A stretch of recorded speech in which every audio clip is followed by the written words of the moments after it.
Welcome to the Right Brain Loves Left podcast, where we dive deep into the dynamic world of small business success. I'm your host, Regina Garay, and I'm thrilled to have you join us today. Hi, everyone. Welcome back to the Right Brain Loves Left podcast. I am very, very excited to introduce you to my latest guest. Her name, and I'm laughing because we've had a tremendous conversation before this even started. So I'm very excited for you to hear our conversation as we meander through different topics. Because I have a feeling we're going to just jump from topic to topic, Alexandra. All right. So her name is Alexandra O'Connell. She is an award-winning book editor and writing coach. You can find her at alexoconnell.com, and that's 2 N's and 2 L's. And you'll have the website, and you'll have the website on the description, so you can click on it and get to know her further. Alexandra and I met when I was planning my book, and I still have my book, but planning. But it was a book structure intensive. That's what you call it, right, Alexandra? Correct. Yes. And I kind of went into that with an idea of what I wanted, and I came out with so much clarity and where things were going and how it was wonderful. I highly, highly recommend it to anybody if you're thinking about a book to work through that, because it will teach you. I'm just launching in, Alexander. Just I was like, this is really magical. It will show you how you can structure that book, where your ideas, what ideas are stronger, what ideas are not as strong, and then you just walk out with a very clear path for your book. So thank you for that, Alexandra. Yeah, thank you for that unplanned testimonial. I know. And our podcast is over. No, I'm just kidding. So tell me how you went and started becoming an editor and a book writing coach. How did that all come together for you? Yeah, so it's kind of the thing where it's like, oh, I guess this was inevitable, but also unplanned. I was a bookworm my whole life, from when I was very small. And yeah, I was so into books that when I was walking home from school during grammar school, I would read while walking home from school. And I would stop, of course, while I was crossing the street, but otherwise, I was reading a book while I was walking home from school. And so I've always been into books and into storytelling and into that way of seeing the world. And I took a few detours along the way. And when my last, paid W-2 gig, I was a medical editor. And I got so much out of that in terms of project management and different moving pieces. And I was very interested. So I always also have loved learning new things all the time. I'm a real true nerd in that way, which was another thing that appealed to me about the medical editing gig, was that I could just learn all these different things. The style of that kind of work and the workplace itself eventually took their toll, but I got a lot of really cool, project management pieces out of it and learning new things and how to incorporate that. And when I first went out on my own, I was kind of like your writer of all trades, which I think happens to a lot of people when they go into the writing, publishing, editing space as freelancers to begin. It's like, oh, I don't know. I'm going to grab bag here. I'm going to grab bag there. I'm going to do all these different things. Until I got my first book project, right? So I was doing all kinds of different work. Was doing white papers and PowerPoint presentations and websites and all this kind of stuff. And then I got somebody ask me, do you do books? And it was love at first book, basically. It's just like, this is what I want to do. It's so satisfying. So books have a beginning, a middle, and an end, and book projects have a beginning, a middle, and an end. And I really like that part of it, because then I'm at the beginning where it's like this really cool idea stage and the world is possible. I can see what it could become. It's very exciting. At the end of it, you have a finished product you can show off. Like, look what I accomplished. There's a sense of, really having done something. And then I get to move on to something new. So then I get to perpetuate that nerddom, right? And it took a while for me to transition into all books, but that first book project sold me on it. I was like, I'm going to start letting all the other things fall away. This I'm is going to be it. focusing only on books. And the neat thing about editing and publishing is that really it's truly still like more of an apprenticeship model of work where you learn on the job. You learn while doing, you learn while working under other editors. You don't need to go out and get a special degree, although you can if you would like. And so then I ended up in Bookland and I haven't left. I love it. As you're saying all these things, I'm like, oh my goodness, Alexandra and I are like the same because huge bookworm, huge. I call it being booked. Wherever I go, I'm booked. I have it. I have a book in either in print or on my phone or on my tablet. It's, there's because you never know where you're going to be stuck in a wait, in a line. Yeah. And it's just like, oh, I'm booked. Yeah. Avid reader, so I can, and then also learning, the medical details, the tediousness of that, how much time oh my God, I would love that, and learning, so I can so relate to that. So, and it's so Yeah. much fun. You get to go from book to book. Yeah. I get to really Listen. explore different worlds. And for me, part of that too is the with different people, right? Yeah, The people that I'm working with are so varied and interesting. I love it. I'm changing my entire career. Just Let me recruit you all to become book editors and writing coaches. Yeah. So like that, it just appeals to like that learning piece of me. And then also the piece of like, I can see how this could become, like what this could become, and then how we might get there and seeing it become that better, more powerful, more engaging, yeah, can't put it down experience I love it. is also really satisfying. So that my joke with my authors is that, you're writing it because I one thing I do not do is I do not ghostwrite. So you're writing it and it's your name on the cover, but I still feel like the proud auntie. I'm like the godmother, standing in the background like, Good, yay. I helped with that one. It's so good. You should all read it. I love that. It's kind of like they're graduating and you're just like blowing the bullhorn, Oh yeah. at least Throwing the confetti. do that. Let me not admit any more things on here. Okay, so you've also become an author. You have a book called Lean Into Your Yuck, and it's more nonfiction based, correct? Yes. So Can I tell show it me, off? oh, there it is. Woo woo. 7 steps So to mastering nonfiction book structure. So this is perfect because we're talking to small business owners, and they can relate to that. So tell me about your book. yes, so the book came about as part of it was like an extension first of the things that I do when coaching. So to back up just that one half step to talk about coaching and editing, Mhm. the difference is with editing, there is some kind of a complete manuscript. How good it is not what was under discussion. It has a beginning, a middle, and an end. It exists. And coaching is anything prior to that, right? From like a partial to just we're back at the idea stage. And I found that I've developed this way that I like to work with coaching clients, and I start with the intensive, which you Mhm. mentioned at the top of the show. Mhm. And I thought, well, it's like such really this material, like getting people to think about it and act on it is always my biggest thing as a coach. And so when I thought about one of my editing colleagues was like, oh, you have so much great advice. You can, codify this and share it with people to make it helpful for you. And I said, well, writers are really, really good at talking about writing until the cows come home. All the problems they have with writing, how wonderful writing is, what their writing block is right now, and never actually doing the writing. So my book is a workbook by design for that reason, because I want people to actually begin the process of writing their book. I love that. Yeah, So it walks them through the steps instead of just speaking at them in a sense. Not that that's exactly. bad, at Exactly. all. Yeah.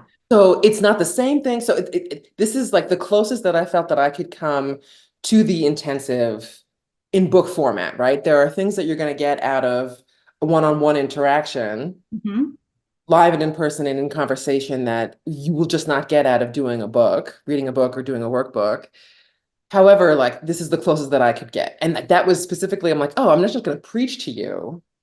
Like, oh, here's another book on like writing advice that I can buy and I can read and I can put it on my shelf. And I still haven't written the actual book that I've been wanting to write for like, I don't know, in sort of amount of time here. For some people, it's years, right? Yeah.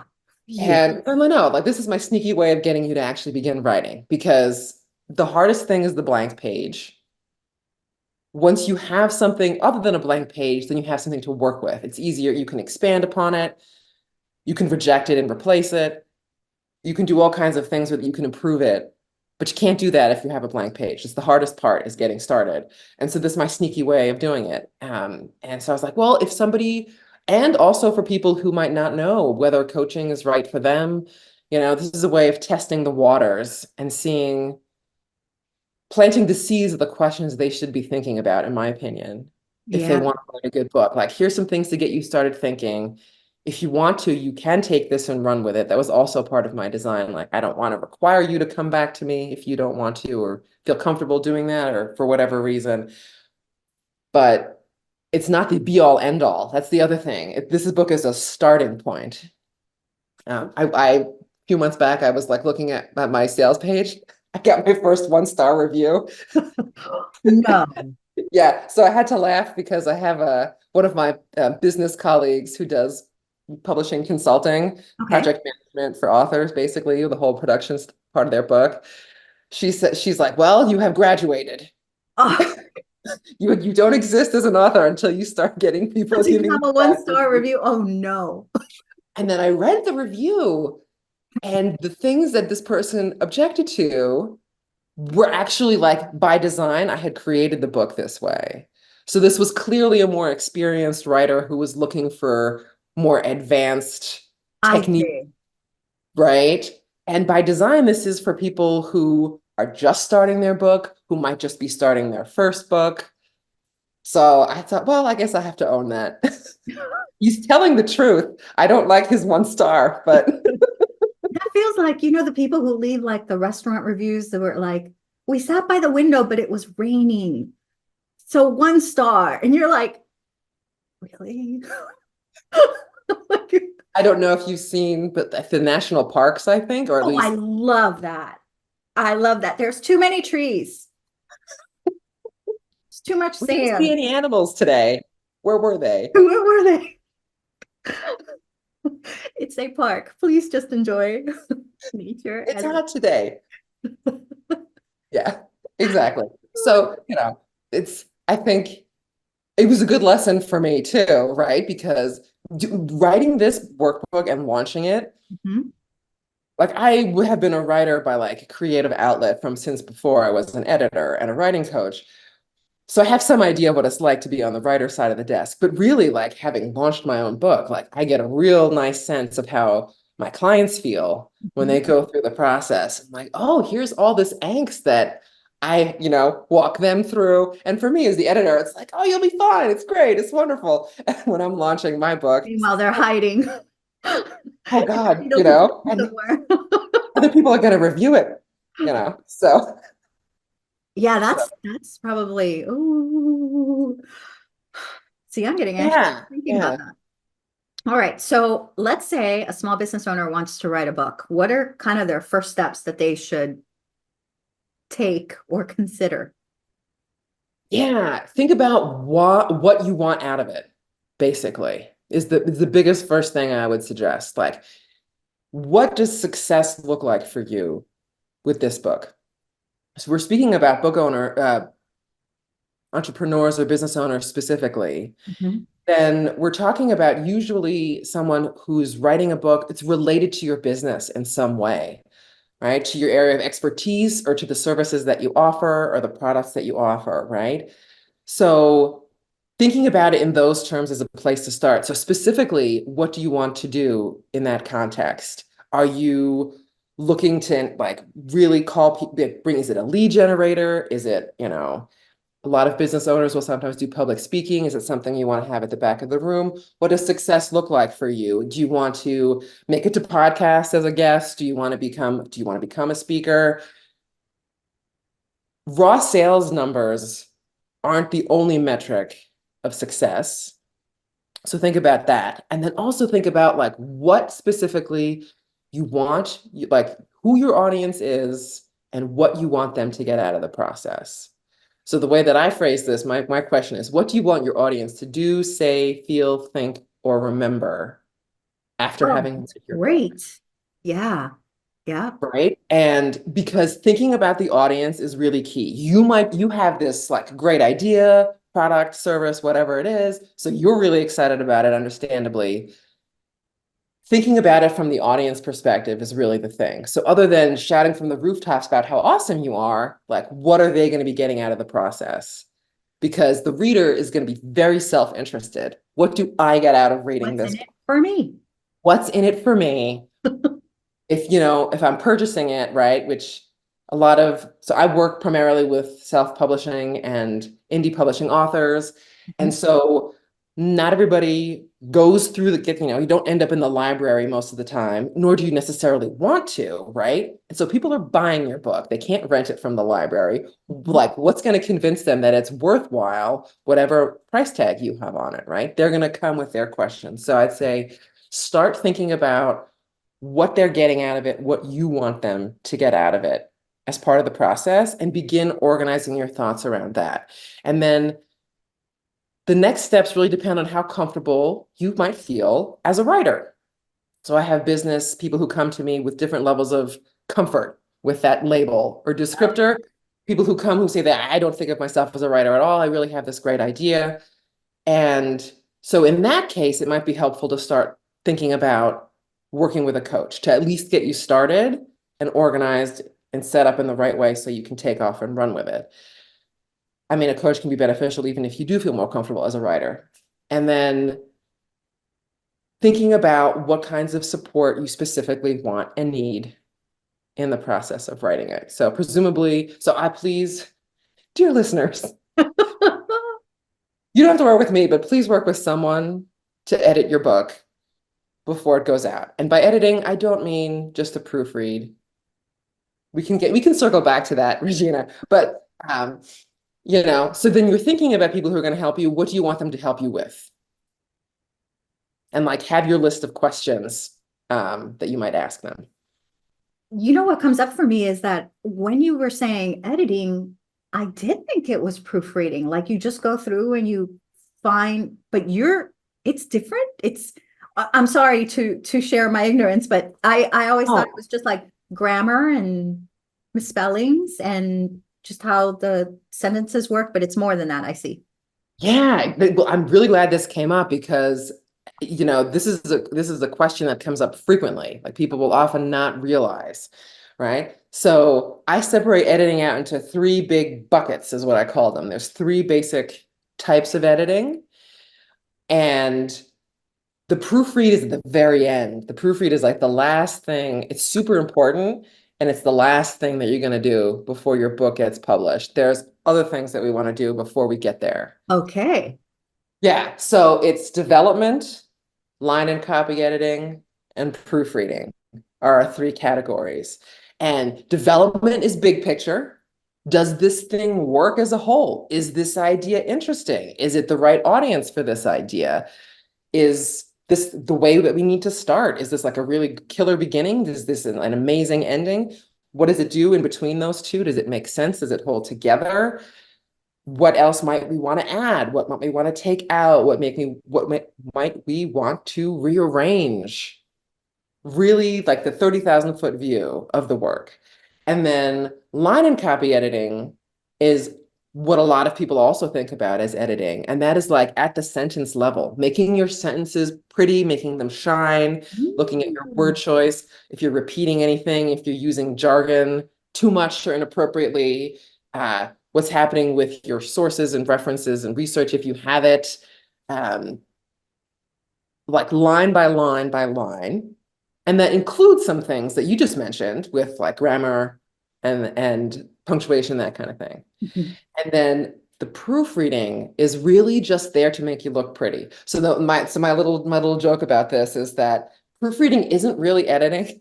Editing cares about your story, your idea, and how clearly you tell it and how effectively you connect with your audience. The proofreading only cares about looks. So by the time you get to the proofread, which is just, is it spelled correctly? Is the grammar correct? Is the punctuation correct? Is our formatting doing weird things? Let's fix that. Are there any errors? Fact checking might become part of that, right? Okay.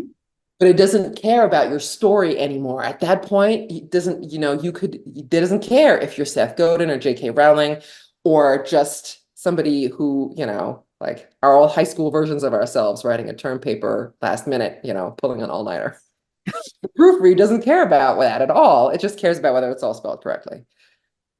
This is so interesting. I never knew that. And so this is the work that you also do for writers. You do this 3 bucket work. Yes, that's the approach, right? Wow. And so, yeah, yeah. So coaching falls under that first bucket of development work.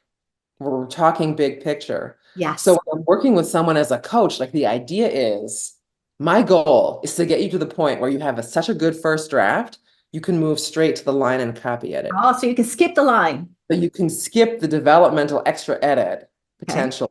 That's the goal, right? Um, because the ease, and so here's the other thing. The more we do up front, the better we make it from the beginning, the better it's going to be, the easier the whole process is going to be for you.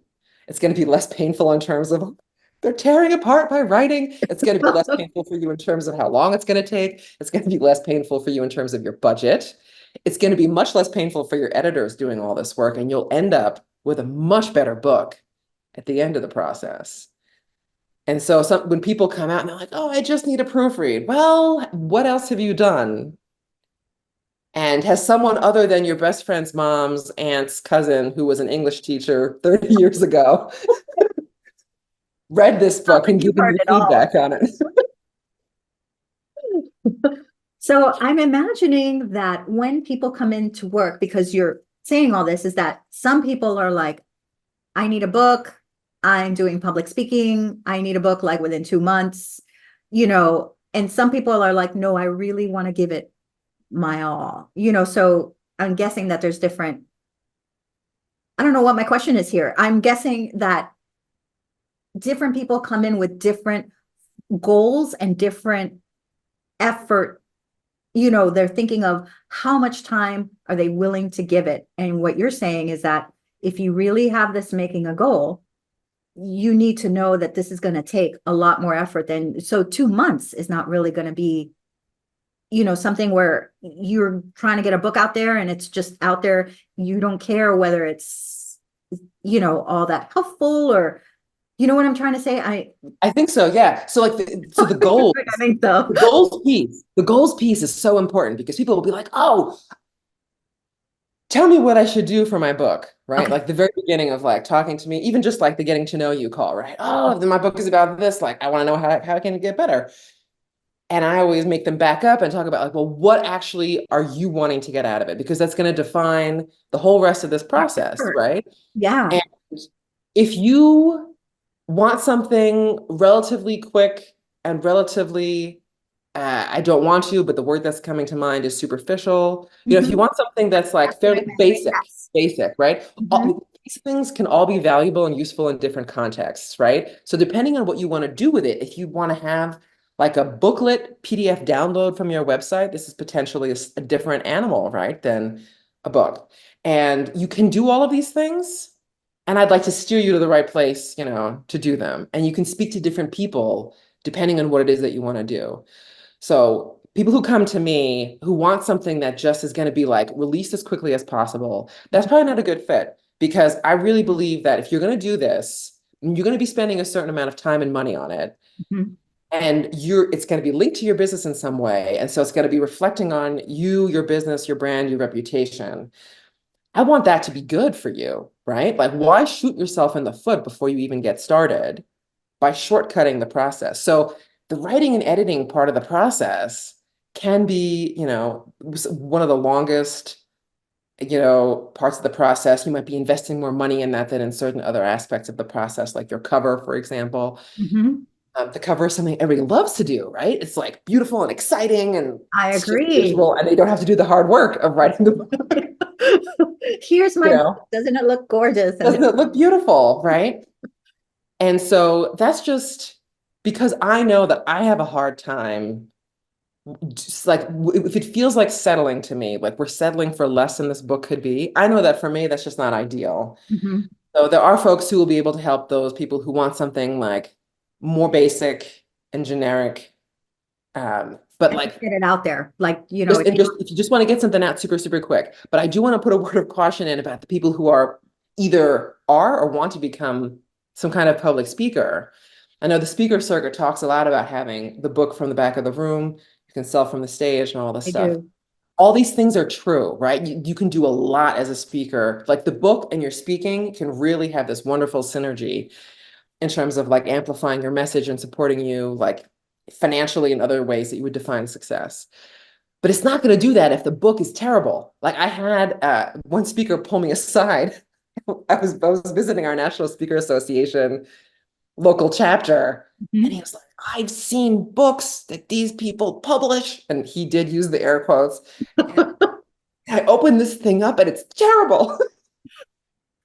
And he was appalled by this. So, note to you, if this is something you're thinking about doing, you can set yourself apart from so many other people by just putting a little more time into it because other people are going to try to go the fast route and then you will look by comparison just Extraordinary. unbelievably extraordinary. Yeah. Yeah, because I have come across small business owners and public speakers that the book is merely a marketing tactic, Yes. and so and I'm like, I love books. So it's like if that's all it is, maybe think about a PDF or a series of videos or something like that because it kind of you just want that book to be informative for your end user, and grab grab And that. you might think that you're giving away the farm if you're talking about a lot of the things that you're doing in Mhm. your business, in your book.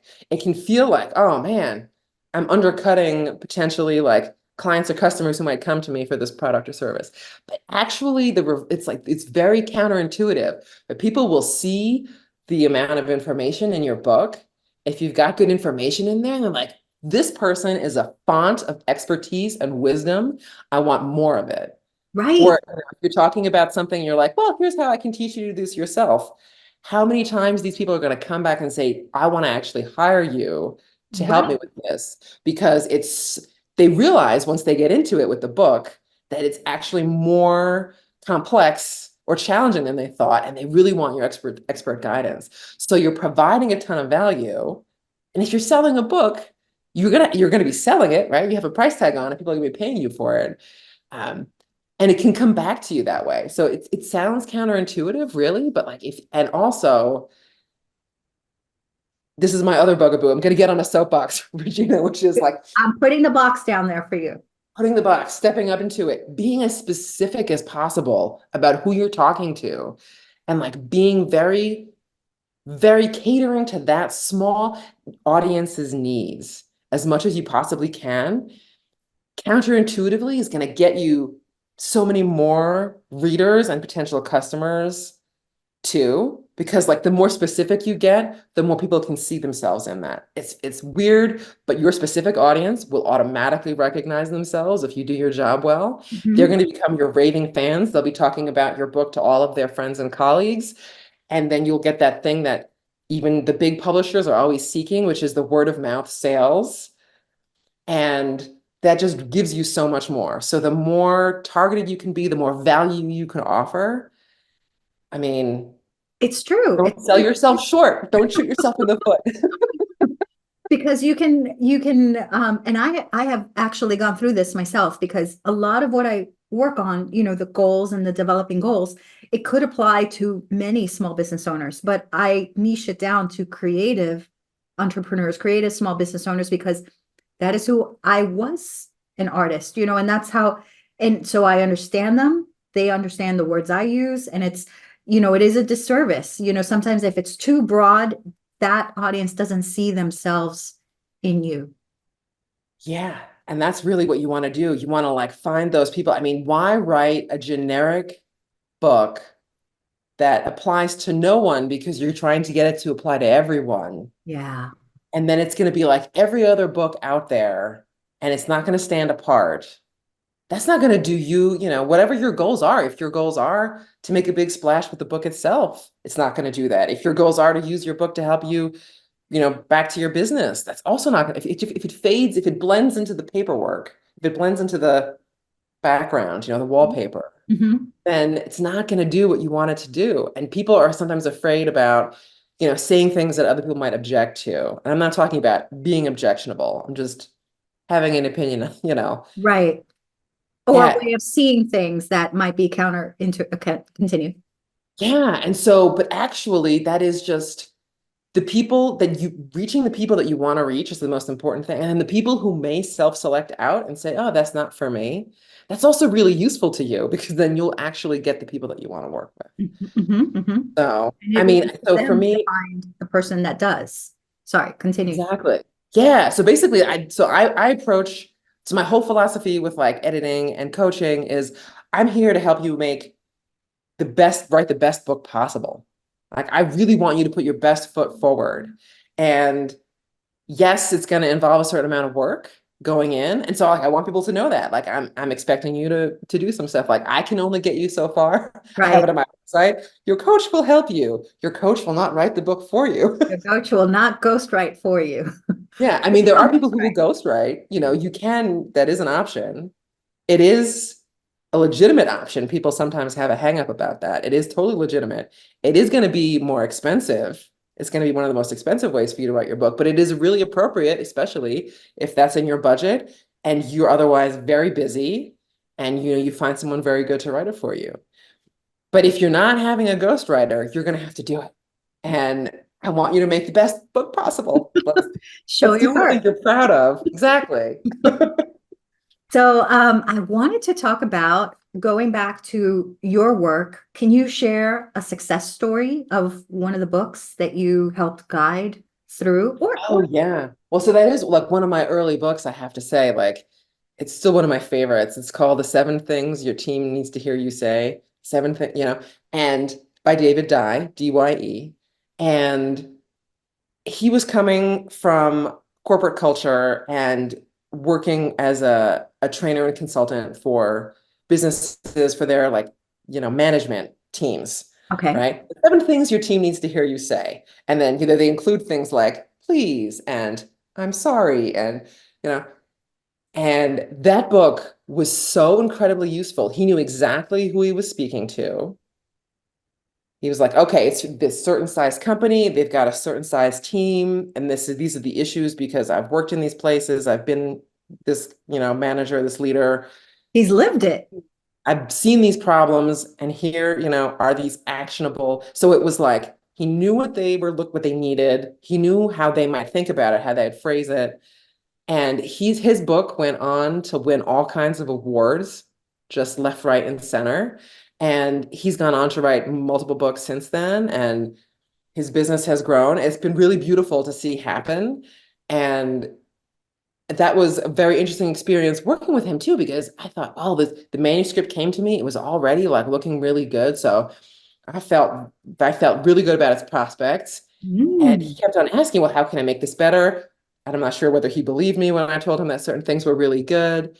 But in the end, he had this like really amazing book that came out of it and got him so much recognition and attention. And he really was good about following up with that, sharing with everyone about his various awards and recognition. So that's been a very cool, it's one of my earlier books, and I'm just really excited about everything that he's gone on to do since then. Yeah. Love that. I love that. And okay, so let's say a small business owner wants to write a memoir. Is that something that's also good for a small business owner? Yeah, yeah. So I think this ties into something else you and I were talking about, which is also the role of like storytelling versus data Yes. uh, in your books. So to define terms for people who might not know, so memoir is your personal story, and you can use your personal story in a business book. The difference between a memoir and a business book that uses your personal story is that in the business book, the teaching and the learning is usually explicit. here's what I'm teaching you, here's what you need to know and understand, and here are stories that support that. And they're parts of your story, of your personal story. And the memoir is implicit and it is only about your story, and there's no extra explicit teaching. And so, depending on the kind of business that you have Mhm. and the audience that you want to reach, writing a memoir can really like do a lot for you as well. And so I think we're talking about, was this my action adventure book that you and I were talking about before? Is that what you're alluding to? Yeah. So I had this one author who was a Vietnam vet who wrote a memoir of his time in Vietnam. And he never thought of himself as a writer. And so he went to great lengths to get a lot of support. He had people helping him, not just me, along the way of creating this book. And I like loved this book from the beginning. And I thought this was like an action movie where I was continuously asking myself, but did he make it? He must have made it because he's writing this book. And he Heart, had, heart palpitations. it was like heart pounding, like really good. And he had modest expectations going in, right? He really wanted to share his story. He wanted to connect with the veteran community and their families. He wanted so that they would feel seen and supported as part of this whole supporting veterans mission that he has, right? And this thing has blown up. He's just gobsmacked. The book has been just rampantly bestseller. I don't know, for like, he released it several years ago. I think he's still like on the bestseller list on Amazon. He's been getting interviews on the radio and on like local TV and on podcasts galore. He's being invited to speak everywhere because of this book. It has reached so many people. And so you can do like amazing things with your personal story as well.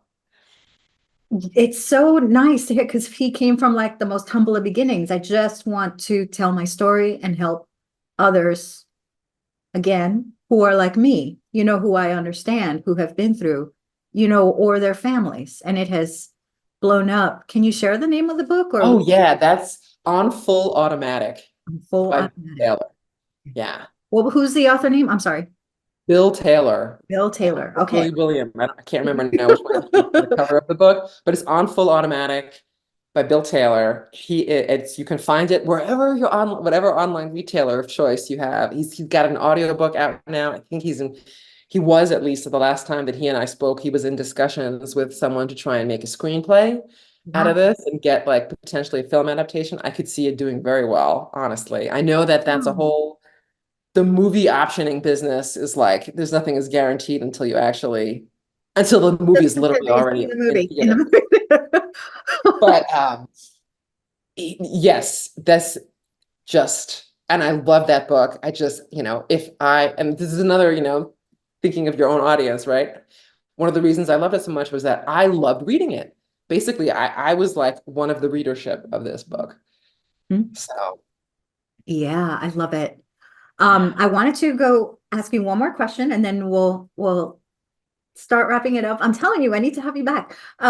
So going back to what you said, that he reached out to different people in the community and got different things.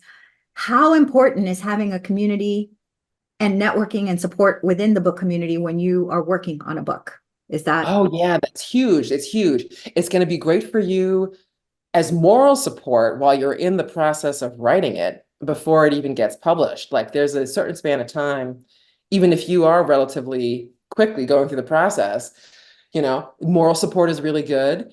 And then that can transform into people who are then really excited to talk about your book once it's coming out, whether you ask them to or not. So it is, you're going to have to get comfortable talking about your book. And about what you're writing and who you're writing it for. And you're going to get so much practice at these fundamental questions if you do this well, because word of mouth, I mean, both for traditional and indie publishing is still like that is the ultimate goal. That is what gets you sales and recognition is people talking about your book, recommending it to each other. And he started small with a small mailing list and it just mushroomed from there. So you can really start from modest beginnings it will be a thing that builds over time. So there is never a point where it's too early to start sharing with people that you're writing a book and what you think it's about and getting them interested, because it'll take a while As you're things to going through ramp the process. up, Hmm. but it's going to be then your street team of people on, who might help you promote it because they'll be sharing it with all of their connections and all of their mailing lists, maybe. It's going to get you places that, you might be invited to speak, whether it's as a live presentation or on a podcast, right? These people knowing about your book and being excited about it is going to be such a big deal for you. So it's never too early to start talking about that. I will say, I want to make a point about too many cooks in the kitchen, I guess, is what I want to say. Telling people that you're writing a book is different than telling people, like inviting them all to give their 2 cents about your book, what you're writing, how you should write it, what you should include. Be selective about your board of advisors, if you will, That's a good way of or putting giving you advice about what's going into your book and how you're going to do it. Because if you're going to find that everybody has an opinion, where you get a lot of people with the same opinion, that's very useful and interesting to pay attention to. it. Hmm. But really, if you poll 5 of your best friends about this book idea, you could get 5 very different ideas of what they want you to do. Hmm. So sharing that you're writing the book and getting their excitement plugged in is going to be very important. Being selective about where you get your advice and Right. your direction from, also because you want to not lose your own message, right? Yeah, you're very It's not authentic. their book, it's your book. Yep. So take what they're saying and use it the way that you think is going to best fit your book. I love that. That's excellent advice to end on. Okay, so as you can see, she's amazing. Amazing. Thank you, Alexandra. If somebody would like to work with you, where would they find you? And of course, share any exciting things that you have coming up, but let's let everybody know that. Yeah, so the website is the way to find me. As Regina said, 2 N's and 2 L's, alexoconnell.com. And if you search for your resident wordsmith, I will also be in like the top results. So you can also just do a Google search for my name, my business name, your resident wordsmith. Take a look there. The Choose Your Own Adventure series that I think of as my website is, have you gotten a manuscript that has a beginning, a middle, and an end? You're probably thinking about editing. If you have something that's anything before that, you're probably thinking about coaching of some kind. So take a look and reach out to me. There's a ways people you to get in touch with me on the website. I'm also on LinkedIn. And so that's another great way to reach out to me.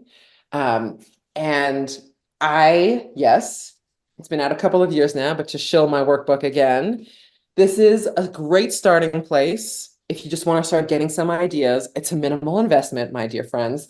And to determine what it is that you want to say or what you might not want to say, because knowing, process of elimination is also good. I have a second workbook in the works for memoir writers, which I hope to come out second half of this year, but it may be beginning of 2025. Okay. So stay tuned for that. Excellent. I love it. Alexandra, thank you so much for coming Thank you. on and speaking about what you do and providing guidance to small business owners. It's so refreshing and wonderful to hear all the different perspectives and the very realistic guidance. Because Yes, it's not thank just you. I like, mean, oh, yeah, you can put out a book, in less than I don't know, in 3 weeks and we'll be done. It's, yeah. that just raises flags for me. So the basic, my thumbnail sketch is a book can do amazing things for you. It can be like a wonderful creative outlet and be great for your business. And also, if you're going to do it for those reasons, don't, do it right. Try not to shoot yourself in the foot. That's exactly right. Write a book you'll be proud of. Thank you, Alexandra. And thank you, everyone, for listening to this podcast episode. And we'll see you soon again. Bye, everyone.